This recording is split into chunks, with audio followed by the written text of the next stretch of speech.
Hi అండి, welcome to our channel Rupa embroidering designs and blogs. అయితే అమ్మవారిని చూడండి ఎంత అందంగా ఉన్నారో.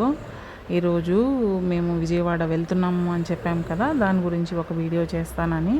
అమ్మవారిని చూడడానికి అయితే రెండు కళ్ళు సరిపోలేదండి, చాలా బాగున్నారు అసలు. ఎంత బాగున్నారంటే 2 సార్లు దర్శనం చేసుకున్నాము అమ్మవారిని. అయితే ఆషాఢ మాసం లాస్ట్ శుక్రవారం కదా, అసలు జనం కూడా ఫుల్గానే ఉన్నారు. అయితే అయినా కూడా అమ్మని మళ్ళీ మళ్ళీ చూడాలనిపించి అంత అందంగా కూర్చొని ఉన్నారు ఈరోజు. చాలా ఇష్టంగా మళ్ళీ రెండోసారి వెళ్ళాము, చాలా బాగా చూసాము.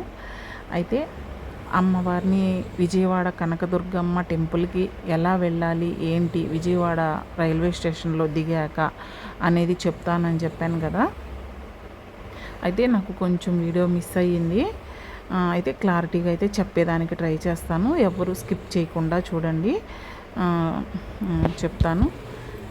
ఈ వీడియో కనుక మీకు నచ్చినట్లయితే లైక్ చేయండి, షేర్ చేయండి. అయితే మేము ఇక్కడ ఒక చిన్న మిస్టేక్ చేసాము.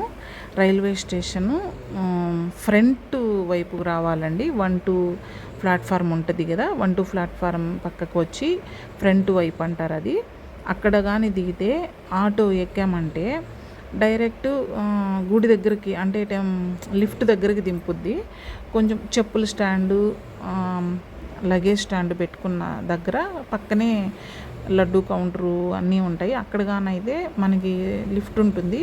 అసలు నడవలేని వాళ్ళు కూడా ఎలాంటి ఇబ్బంది లేకుండా లిఫ్ట్లో ఎక్కేసేసి పైకి వెళ్ళిపోతారు. 7th ఫ్లోర్లో అమ్మవారు గుడిలోకి ఎంట్రన్స్ ఉండేది. అందుకని చెప్పేసి అక్కడ దగ్గరగా ఉంటుంది. మాకు తెలిసిన రూట్ అయితే అదే. మేమేం చేసామంటే ఈసారి రైల్వే స్టేషన్ బ్యాక్ వైపు దిగాము. అంటే అటుపక్క నుంచి దిగామన్నమాట. 11 ప్లాట్ఫారంకి అటువైపు నుంచి దిగాము. అంటే తెలిసిన వాళ్ళు ఉంటే అలా వెళ్దాం అనేసరికి నేను కూడా అలాగే వెళ్ళిపోయాను. అయితే అక్కడ ఆటో ఎక్కితే సర్వీస్ ఛార్జీ 20 రూపీసే. అంటే సరే ఇలాగే కదా తీసుకెళ్తున్నారు, కృష్ణా బ్యారేజ్ అంతా కనిపిస్తుంది అని చెప్పేసి ఆటో ఎక్కేసాము.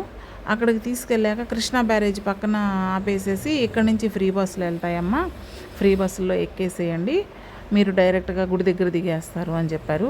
అది కాదండి, మేము ఇక్కడ కాదు దిగాల్సింది, ఇంకొంచెం లిఫ్ట్ ఉండే దగ్గర దింపండి అంటే అది అటు సైడ్ అండి, మీరు రైల్వే స్టేషన్కి ఫ్రంట్ వైపు కానీ వెళ్ళుంటే మీకు ఆటోలు అటు సైడ్ వెళ్తాయి అని చెప్పారు.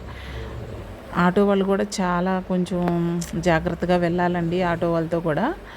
అలా వెళ్ళాము ఈరోజు.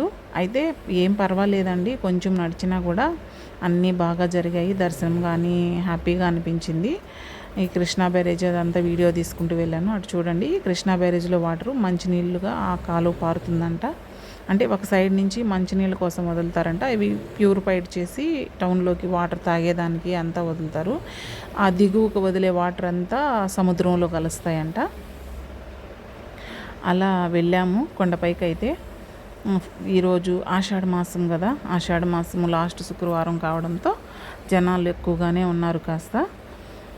అయితే మేము దర్శనం చేసుకొని బయటకు వచ్చేటప్పటికి మేము ఉదయం పొద్దున్న 6ంటికి విక్రమసింహపురి ట్రైన్ ఎక్కాము. మేము వచ్చేటప్పటికి లేట్ అయిపోయింది, ఈరోజు 12 అయిపోయింది. అది చూడండి, వాటర్ చూస్తూ ఉంటే ఎంత బాగుందో కదా బ్యారేజ్. అయితే అలా కొండపైకి వెళ్ళేటప్పటికే మాకు 12:30 అట్లా అయ్యింది. మేము దర్శనం చేసుకొని బయటకు వచ్చేటప్పటికి 2 గంటలు అయిపోయింది. ఇంక భోజనానికి వెళ్ళలేదు. మళ్ళీ అమ్మవారిని ఒకసారి దర్శనం చేసుకొని కిందకి వెళ్దాము అని చెప్పేసి, అంటే జనాలు ఫుల్గా ఉన్నారనేసి ఇంకా మేము రెండోసారి కూడా దర్శనం చేసుకోవడానికి వెళ్ళామండి. అసలు ఈరోజు దర్శనానికి ఎందుకు వచ్చామో తెలీదు, సడన్గా వచ్చాము. అక్కడ అంతా అమ్మవారికి సారే అవి అన్నీ తీసుకొస్తున్నారండి. నాకు ఇప్పటి వరకు తెలీదు అమ్మవారికి సారీ అవి ఇలా తీసుకొస్తారని చెప్పేసి. పండ్లు, పూలు అన్నీ తీసుకొచ్చారు. అమ్మవారికి ఆషాఢ మాసంలో సారీ పెట్టడం అంటే చాలా ఇష్టమంట అమ్మవారికి, నాకు తెలీదు. ఈసారి ట్రై చేద్దామండి.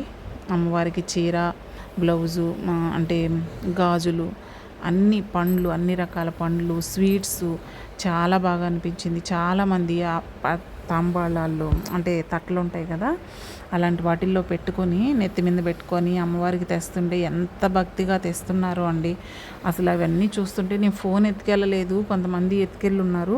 ఎత్తుకెళ్ళకూడదండి, ఫోన్ అలవ్ లేదని చెప్పారు. నేను అయ్యో తెచ్చుకోలేకపోయానే అనిపించింది, కానీ పర్వాలేదు. చాలా అంటే మనం ఫోన్ ఎత్తుకెళ్ళి అవి వీడియోలు తీస్తూ ఉంటే మనకు అసలు అమ్మవారిని చూసేదానికి కొంచెం మనసు డైవర్ట్ అవుతుంది. అలా లేకుండా మనశ్శాంతిగా ప్రశాంతంగా చూసామండి ఈరోజైతే అమ్మవారిని. చాలా బాగుంది. శ్రావణ మాసంలో కూడా మీరు కూడా ఒకసారి అమ్మవారిని చూసేదానికి విజయవాడ వచ్చేసేయండి. మీకు ఏదైనా డౌట్స్ ఉంటే కామెంట్ బాక్స్లో చెప్పండి, నేను చెప్పేదానికి ట్రై చేస్తాను. అలా వచ్చాము. ఈరోజు అమ్మవారిని చూడడం నా అదృష్టం అనుకుంటున్నాను. కృష్ణా బ్యారేజ్లో ఆ వాటర్ చూస్తుంటే కూడా ఎంత అందంగా వ్యూ ఎలా చేయగలుగుతున్నారు మనుషులు అనిపించింది. ఆ కొండల్లో వాటర్ అదంతా చాలా సూపర్గా అనిపించింది. అమ్మవారు చూడండి. లైక్ చేయండి, షేర్ చేయండి ఈ వీడియో నచ్చితే.